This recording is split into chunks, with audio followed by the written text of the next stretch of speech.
May pagka lucky charm ka rin daw. Oo nga eh.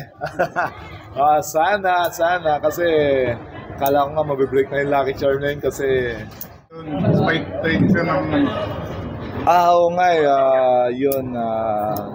Yun lang naman yung kaya namin gawin na even na down kami ng I think 13 points na that third quarter, pero lumaban pa rin sila kasi yun lang ng reminder ni coach eh.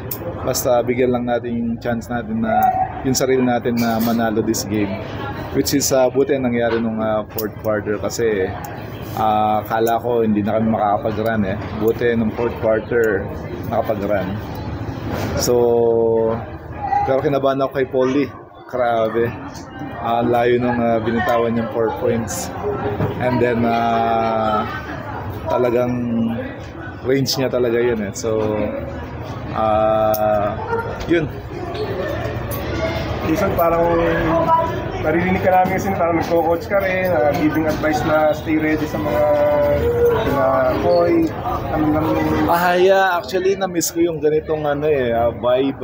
Actually ang tagal kong di nakakapunta sa game kasi nag-focus ako sa rehab ko at saka sa more on strengthening ko. And then yun nga, sabi ko this playoffs kailangan kong pumunta. Hindi nyo man natatanong kasi yun nga, almost morning and evening yung workout ko kasi para mapabilis yung recovery ko at saka may mga ginagawa akong mga training or workout para yun, balik ko yung dati kong strength, lalo na yung injury ko. So this game parang na-feel ko na yung excitement at saka yung ng game parang kaya excited akong bumalik ulit. Medyo malapit na bang maka-recover o malayo? Actually, sa akin malapit na, pero yung management and then yung mga coaches, sila yung nagbibigay ng advice, and then yung mga PT din namin na gusto namin kapag bumalik ka talagang 100% wala kang iniisip. So, siguro pakinggan ko rin yung kung ano yung